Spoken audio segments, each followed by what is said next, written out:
So what is Biomutant in a nutshell? Biomutant is an open world post-apocalyptic kung fu fable.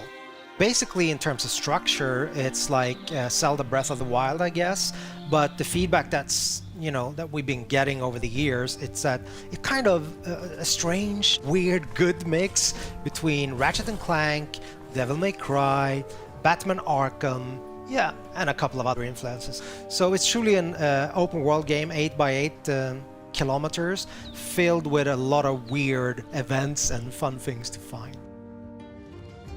I think the primary thing that we worked a lot with is the control that the player have over the character customization. We have the possibility for the player, to set the attributes, and in Biomutant, that's tightly connected or integrated with the way that the character looks. But the player is like completely free to morph their own breed, we call it a breed, but mammal, if you will. And eventually, people have a lot of assumptions on what kind of animal this is. But for me, and I guess the team, we have allowed the player to make what I call, more like a Muppet.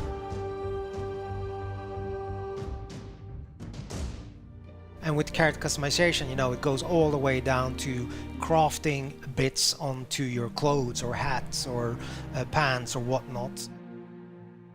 I guess the most important thing is the arsenal of the weapons. I mean, it's an action role-playing game, right? So we're focusing on the action parts of, the role-playing aspect.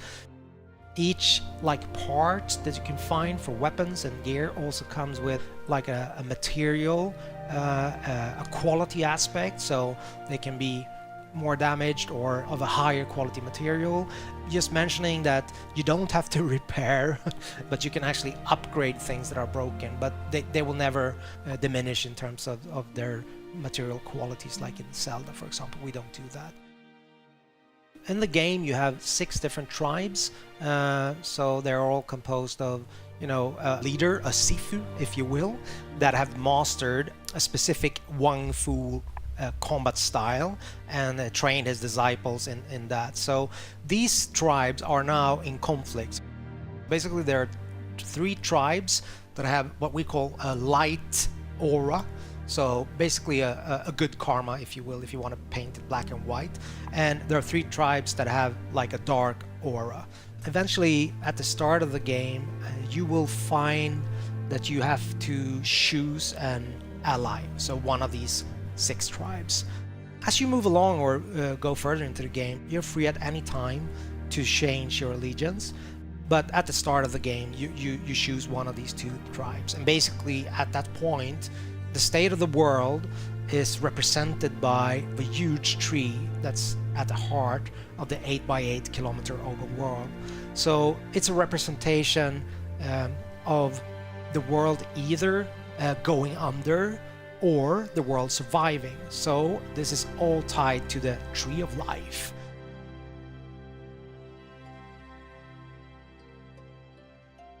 A light aura tribe, they want to save the world, so make sure that the tree survives, and also then uniting the other tribes, whilst allying with dark aura tribe would mean the opposite.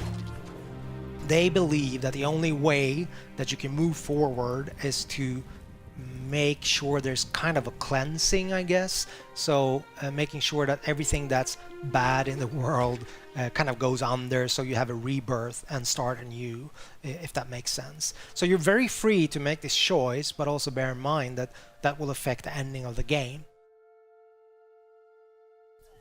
Obviously, game being called Biomutant has to have some form of mutations slash abilities, right? There's quite a wide range of them. Primarily, we have the Biomutations, so those are kind of more physical abilities, if you will. For example, you can spawn a mushroom in front of you. That has multiple uses, if I just use that one as an example, in terms of creative freedom for you as a player.